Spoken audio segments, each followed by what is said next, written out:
High বন্ধুরা, আমি মোহাম্মদ আজহার Malaysia থেকে। তো এই যে দেখেন, আমি আপনাদের দেখাই এই জায়গায় যে আমি কলা গাছ রোপণ করছি। দেখেন, দুইটা ছড়িয়ে আসছে। এই যে একটা এই জায়গায়, এই যে আর একটা নতুন আসছে। তো কথা হচ্ছে, এটা কিন্তু আমি রোপণ করছি। আর এটার কলা আমরা এই সবাই মিল্লা খাই, মানে বাঙালিরা। আবার এই জায়গার বস আছে, ওনা নেয় না, কম নেয়।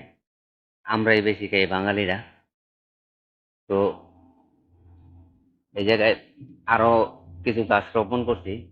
আমি আপনাদের দেখাই যে কলাগুলা, এই কলাগুলা মোটামুটি পরিপক্ক হয়ে গেছে।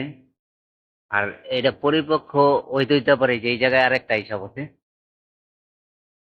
তো এটা হলো আপনার সবরি কলা গাছ, বাংলাদেশে যেটা সবরি কলা বলে। তো এখন আমি আপনাদের আরেকটা জিনিস দেখাবো এই জায়গায়। এই যে এই বাগানটার বেশিরভাগ গাছই কিন্তু আমার হাতে রোপণ করা। দেখেন, এটা মালয়েশিয়াতে। যদিও জায়গাটা কোম্পানির, সবচেয়ে বেশি ফল আমিই খাই।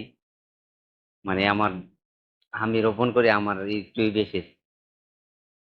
মানে এর থেকে দেখাশোনা করি আমি, তো তাই যখন মন চায় তখনই আমি নিয়ে নেই। তো এখন কথা হচ্ছে যে এই জায়গায় আমি কুমড়া গাছ রোপণ করছি। তো এই জায়গায় প্রত্যেক বছর কুমড়া গাছ রোপণ করি। এই যে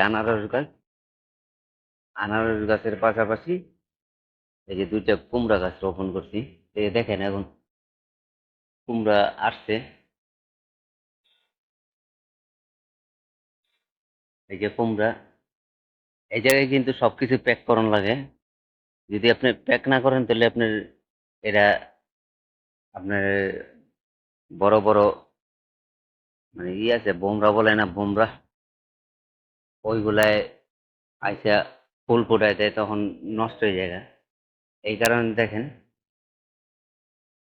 এটা কিন্তু সবটি এভাবে প্যাক করা আছে। এই যে দেখেন, এই কুমড়োটা কালার আইসা করতে, মানে মোটামুটি খাওয়ানোর উপযুক্ত হয়ে গেছে। আর এই যে দেখেন, এটাও খাওয়ানোর উপযুক্ত হয়ে গেছে।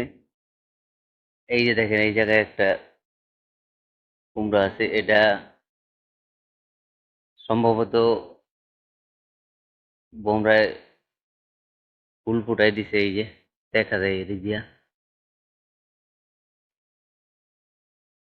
তো এই যে দেখেন, এই জায়গায় আরেকটা। তো আর আমার গাছগুলো হয়েছে এইগুলা। এই যে দেখেন, এই জায়গায় কিন্তু আনারস গাছ রোপণ করছি। আর আনারসের ফাঁকে দুইটা, এই যে একটা, এটা একটা কুমড়া গাছ।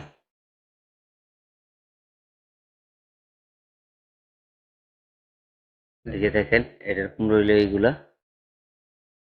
আর এই যে এই জায়গায় আরেকটা কুমড়া গাছ, এই দেখেন। আর এটার কুমড়ো হচ্ছে এই যে এইগুলা, এই দুইটা। তো বন্ধুরা, ভিডিওটা আজ এই পর্যন্ত। ভালো থাকবেন, সবাইকে ভালো রাখবেন। আল্লাহ হাফিজ।